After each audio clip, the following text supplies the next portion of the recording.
اس فیصلے میں عدالت نے کہا ہے کہ مسجد اپنی جگہ ہے، کسی مندر کو گرا کر مسجد نہیں بنائی گئی. ختم ہو گیا. بابر نے اپنی جگہ مسجد بنائی ہے، مندر توڑ کر مسجد نہیں بنی. ہم مسلمان ہیں، ہم جانتے ہیں کہ اگر کسی دوسری جگہ کے اوپر مندر توڑ کر مسجد بنائی جاتی وہ مسجد نہیں ہے. مسجد وہ ہے جو آج آپ کے ہاتھ میں طاقت ہے. آپ یہ سمجھتے ہیں کہ جس مسجد کو چاہیں آپ لے لیں، جس طرح چاہے لے لیں. آپ نے جس مسجد کو لیا ہے وہاں بھی ٹھوکر کھائی ہے. ہم جانتے ہیں جمعیت علماء نے اس کے کیس کو لڑا ہے. جس دن سے مسئلہ چل رہا ہے سن 51-52 سے، اس وقت سے لے کر آج تک اس کے کیس کو جمعیت علماء لڑتی رہی ہے. ہم نے کتنے کروڑ روپیہ اس کے اوپر لوور کورٹ، ہائی کورٹ اور سپریم کورٹ کے اندر خرچ کر دیا. ہمارا کوئی پیسہ نہیں تھا، قوم نے دیا، ہم نے اس کو خرچ کیا اور ہم برابر لڑتے رہے. مسئلہ کیا تھا لڑائی کا؟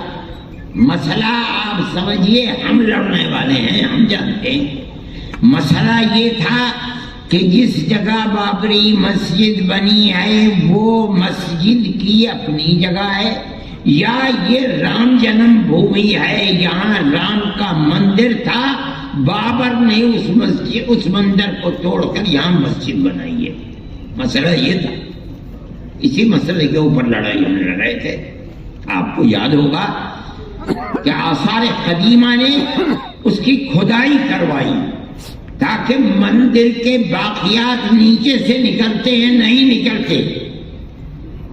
باقیات نہیں نکلے، کوئی پتھر نہیں نکلا، کوئی ستون نہیں نکلا. اور آثار قدیمہ نے اس کے اندر کامیابی حاصل نہیں کی. اب آپ دیکھیے، ملک کی سب سے بڑی سپریم کورٹ عدالت ہے. وہ عدالت اپنے فیصلے میں کیا کہتی ہے؟ اس فیصلے میں عدالت نے کہا ہے کہ مسجد اپنی جگہ ہے، کسی مندر کو گرا کر مسجد نہیں بنائی گئی. ختم ہو گیا.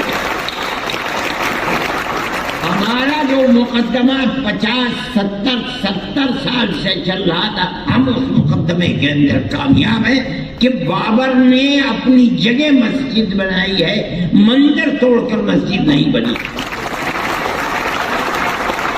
ہم مسلمان ہیں، ہم جانتے ہیں کہ اگر کسی دوسری جگہ کے اوپر مندر توڑ کر مسجد بنائی جاتی وہ مسجد نہیں ہے.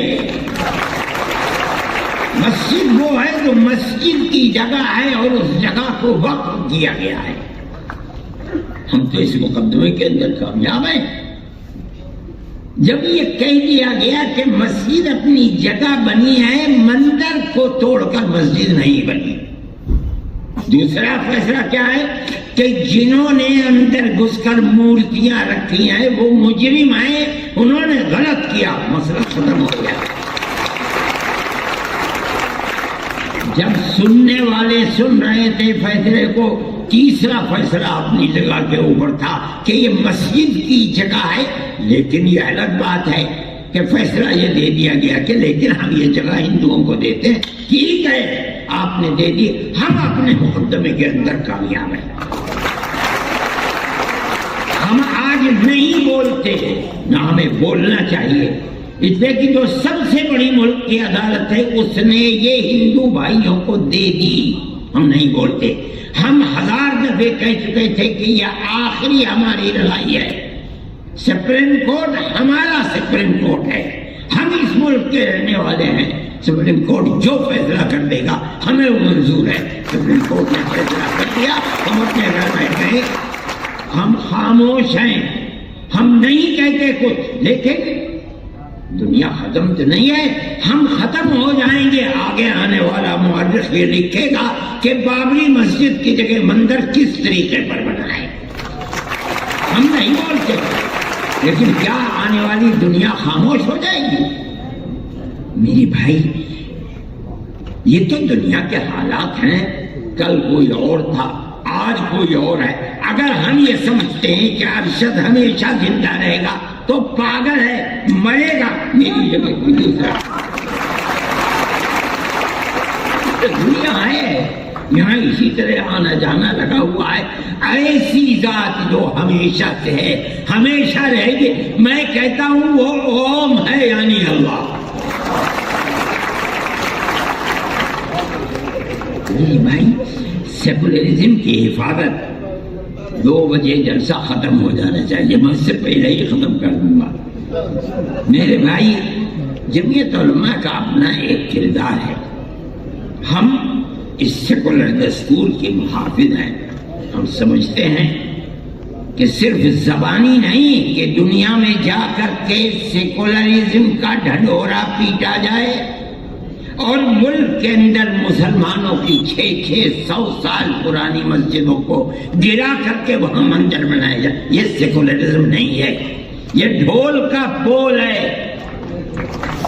آپ کی پارلیمنٹ فیصلہ کر چکی ہے آج سے تقریباً 30-32 سال پہلے کہ جو مسجد جہاں جو مذہبی عبادت گاہ بنی ہوئی ہے سن 47 میں، اس عبادت گاہ کو اسی حال میں رہنے دیا جائے گا۔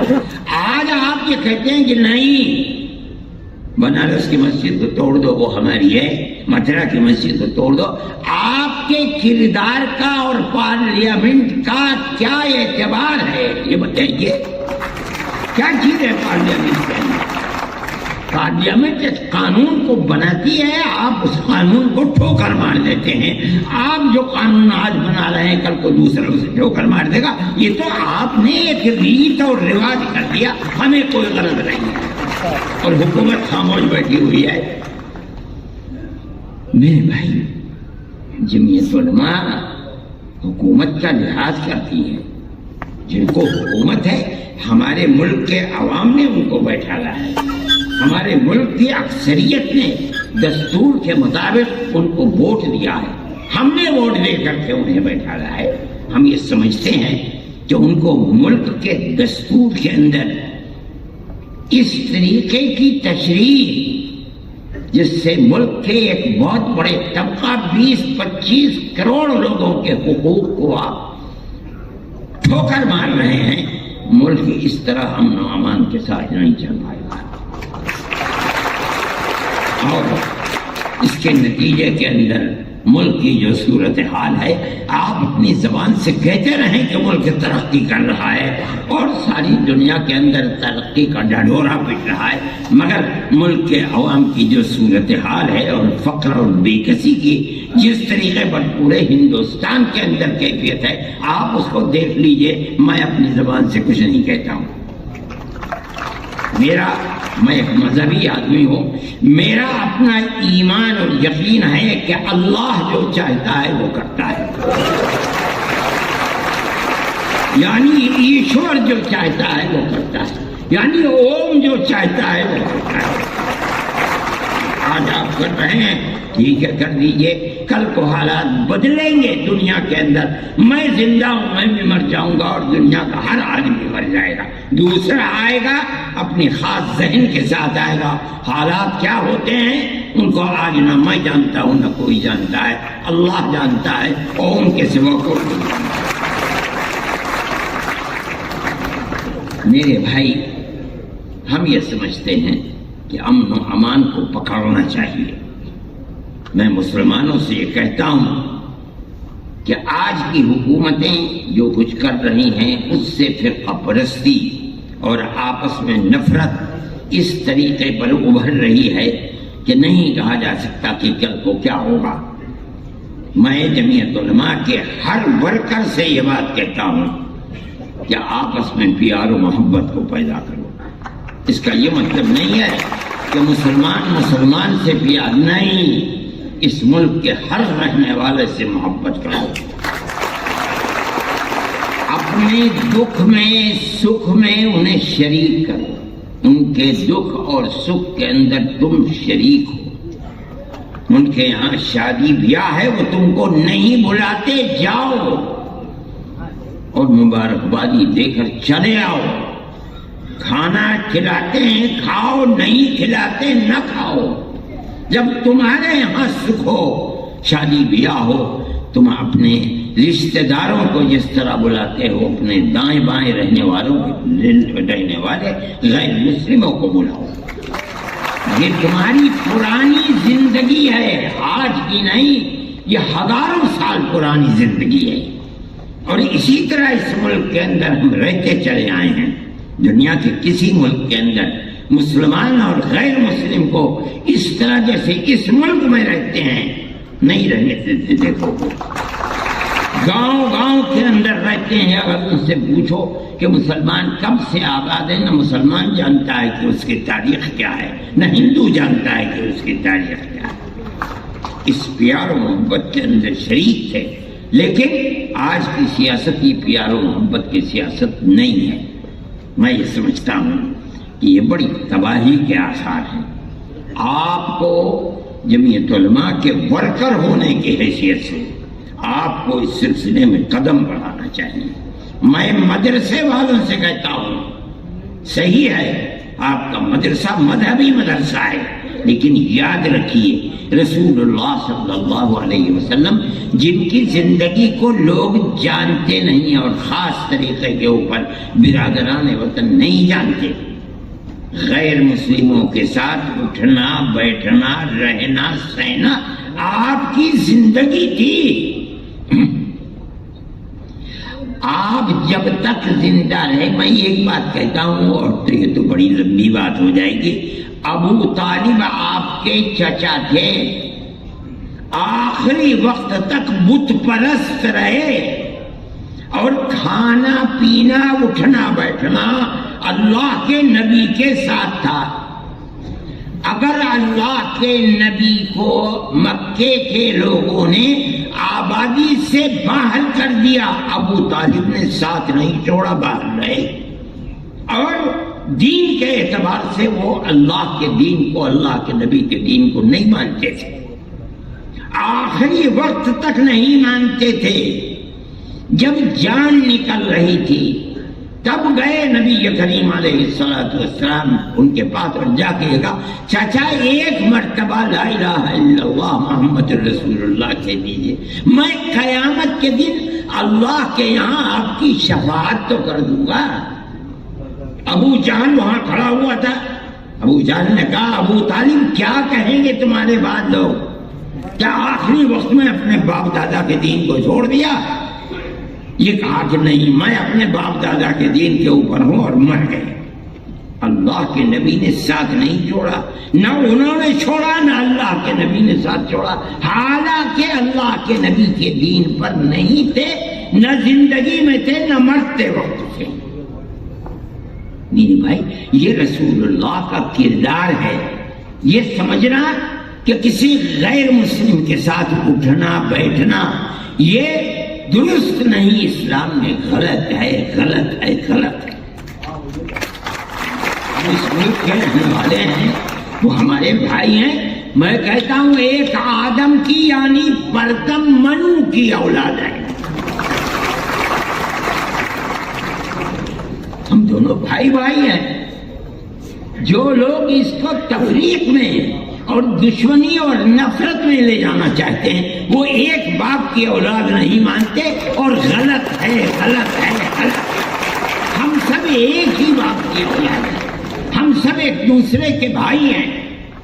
جمعیت علماء یہ کہتی ہے، اور جمعیت علماء میرے تعلقات RSS کے بڑے چوٹی کے لوگوں سے ہیں جو میرے پاس آتے ہیں، میں ان کے پاس جاتا ہوں، ہندوؤں سے بھی ہیں، مسلمانوں سے بھی ہیں، میں جو ان کی تواضع کر سکتا ہوں میں وہ تواضع، میں کوئی بہت بڑا دولت مند آدمی نہیں ہوں، لیکن جو بھی کر سکتا ہوں میں پیار و محبت کی باتیں ان کے ساتھ کرتا ہوں۔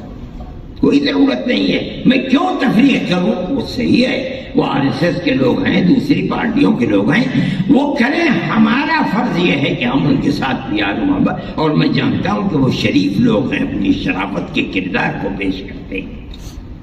میرے بھائی میں اس لیے کہتا ہوں کہ آپ کو اس سلسلے کے اندر جو مدرسے والے ہیں وہ اپنے مدرسوں کے جلسوں کے اندر بلائیں، بچوں سے تقریریں کروائیں، ماں باپ کے ساتھ کس طرح تعلقات رکھنے چاہیے، قرآن کیا کہتا ہے، اللہ کا نبی کیا کہتا ہے، ان کو سنائیں، پڑوسیوں کے ساتھ کیسے تعلقات ہونے چاہیے، آدمی کے ساتھ قطع نظر اس کے کہ اس کا مذہب کیا ہے کیسے تعلقات ہونے چاہیے، تاکہ آپ کے خلاف جو پروپیگنڈا ہے کہ اسلام دہشت گردی کا مذہب ہے یہ جائے تو لوگ سنیں تو کہ آپ تعلیم کیا دیتے ہیں، قرآن بتاتا کیا ہے۔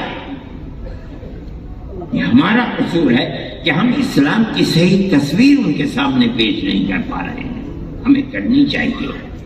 میں یہ بات کہتا ہوں اور آپ میری اس بات پر غور فرمائیں، آپ جہاں مدرسہ قائم کرتے ہیں اس مدرسے کے اندر اپنے ان بھائیوں کو بلائیے، ان کے سامنے اپنے اس پروگرام کو پیش کیجیے جو انسانیت کا پروگرام ہے اور جو قرآن سے ثابت ہو رہا ہے، جو اللہ کے نبی سے ثابت ہو رہا ہے، تب آپ سمجھا جائے گا کہ اسلام کی صحیح تصویر کو دنیا کے سامنے پیش کر رہے ہیں۔ اور اگر یہ نہیں کرتے تو میرے بھائی آپ کے لیے مشکلات ہیں، اور قصوروار آپ ہی ہیں، دوسرے قصوروار نہیں ہیں، اس لیے کہ ہم اسلام کی تصویر کو اپنی زندگی سے پیش نہیں کر رہے۔